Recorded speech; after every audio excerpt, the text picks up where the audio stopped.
তোলাবাজি ও সন্ত্রাসের অভিযোগে এবার গ্রেপ্তার দুর্গাপুর ফরিদপুর ব্লকে তৃণমূল ট্রেড ইউনিয়নের সভাপতি শেখ ওয়াসুল। দুর্গাপুর ফরিদপুর থানার পুলিশ গ্রেপ্তার করলো অভিযুক্ত এই তৃণমূল শ্রমিক নেতাকে। তৃণমূল জামানায় এই শেখ ওয়াসুলের বিরুদ্ধে চাকরি দেওয়ার নামে টাকা চাওয়ার অভিযোগ ছিল। আরো বিস্তর অভিযোগ জমা হচ্ছিল এই তৃণমূল শ্রমিক নেতার বিরুদ্ধে। রাজ্যে পালাবদল হতেই গ্রেপ্তার অভিযুক্ত এই তৃণমূল শ্রমিক নেতা, যদিও অভিযোগ ভিত্তিহীন বলে দাবি করেছেন অভিযুক্ত এই তৃণমূল নেতা। জানি না কি জন্য আটক করেছে, হঠাৎ এইভাবে আটক, কি বলবেন? জানি না। আমি তো কারোর সঙ্গে কোনো 15 বছর পার্টি করছি, কিন্তু কেউ বলতে পারবে না যে আমাকে শালা বলে ডেকেছে। তাহলে হঠাৎ আটক করলো এইভাবে, জানি না। আর অপরবেলা আল্লাহ না নানান অভিযোগ আসছে টাকা নেওয়ার, সেগুলো কি বলবেন? না ও সব যা করে অপরবেলা ভালো করে।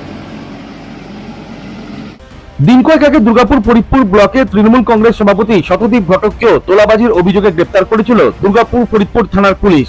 দুর্গাপুর মহকুমা আদালতে ঢোকার মুখে অভিযুক্ত এই তৃণমূল নেতাকে দেখে চোর চোর স্লোগানও উঠেছিল।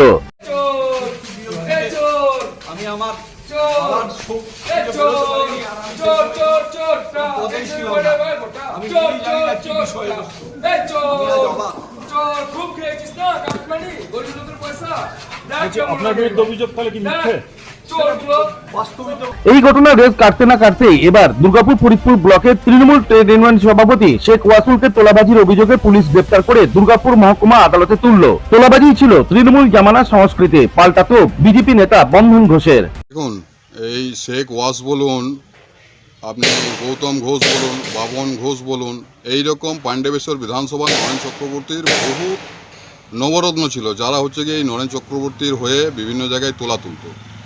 সেই তোলার অভিযোগে আজকে হচ্ছে গিয়ে উনি অ্যারেস্ট হয়েছেন।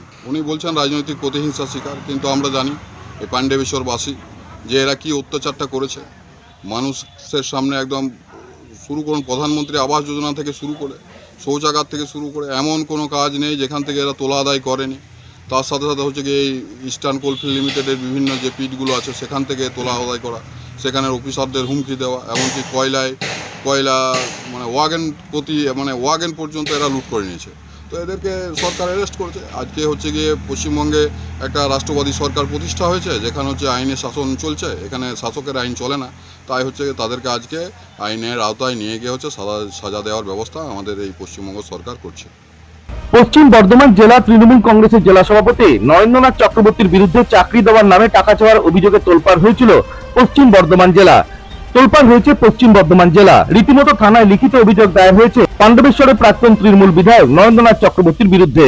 এই অভিযোগে রেস কাটতে না কাটতে এবার তৃণমূল শ্রমিক সংগঠনের নেতা শেখ ওয়াসুলকে গ্রেপ্তার করা ঘটনায় রীতিমতো শোরগোল পড়ে গেছে পশ্চিম বর্ধমান জেলা জুড়ে। লাউডুয়া থেকে অনুরাধা সেনগুপ্তের রিপোর্ট, খাঁটি খবর।